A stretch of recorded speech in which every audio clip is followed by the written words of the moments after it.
There you go. Sometimes the sound of running water is good. We're filling up the box.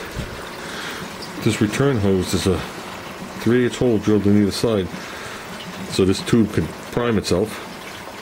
So right now it's up to that level, and it's coming down. It's going into the sump.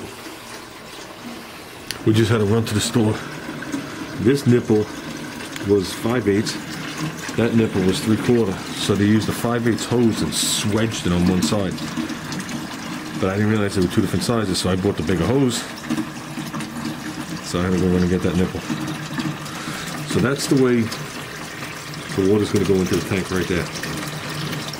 It's overflowing right now. We're obviously filling the tank with the hose. And then it's going to pump back up. Oh, looks like a regular pond pump to me. And hopefully that hose will be a little more flexible in the inside temperatures. So,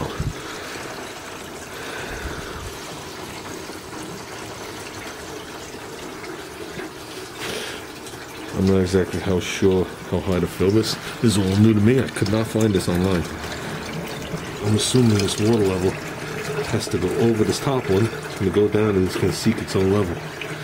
If you bring it above that, all the crap will just go right over. That's what I'm assuming.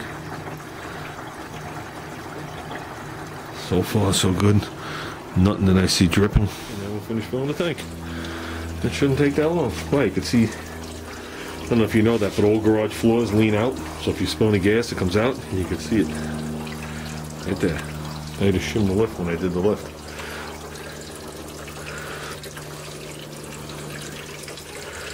Okay.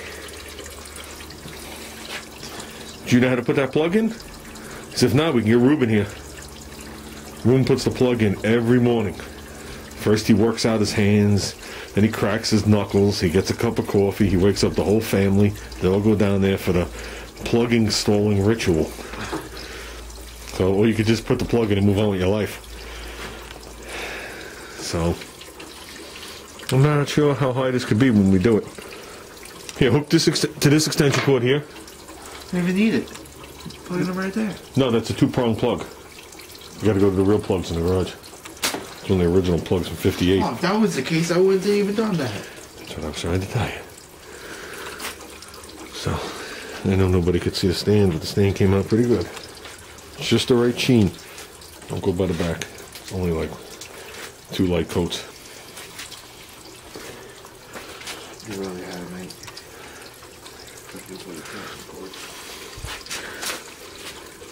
I would think when it comes over these slits right here, we're good, right?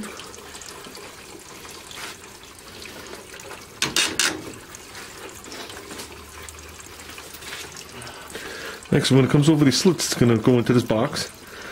Then we should be the right height. So right now we're still low in the box. It's working. Other than, like I said, it's on an angle, so this side will be filled up a hair bit more, so more flow will come through here, but it is coming up from the bottom. You can see the flow coming out. The return, we started off with this thing wide open, and what happens is the tank fills up and the siphon can't keep up with it, so you start to drain that. This is overfilled by a ½ inch. It's got to be just at that line, or else the stuff won't go through here. And that's called the bubble trap, and you can see the bubbles. So this gets like a media pad in there too. Then, like I said, the big protein schematic you saw.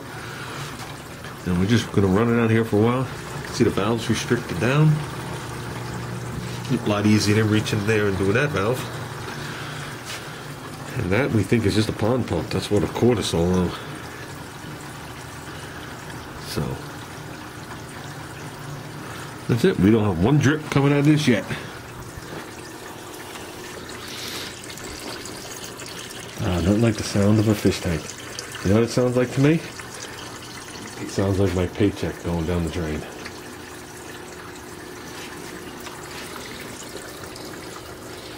So that's the setup there. That is pretty cool. Pretty cool.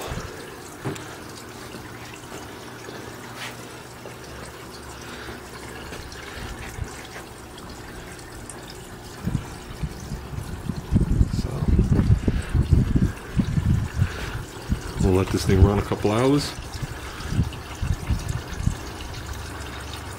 or so, then we'll drain her out.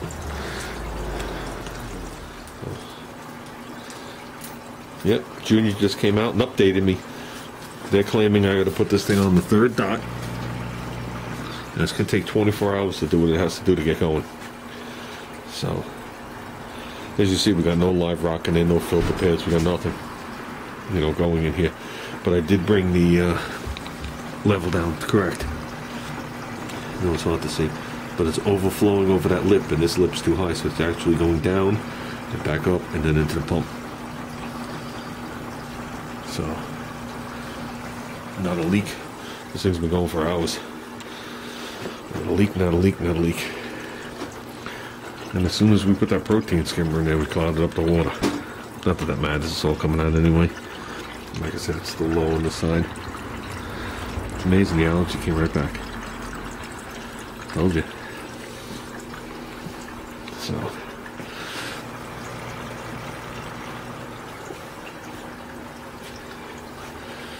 So that's it.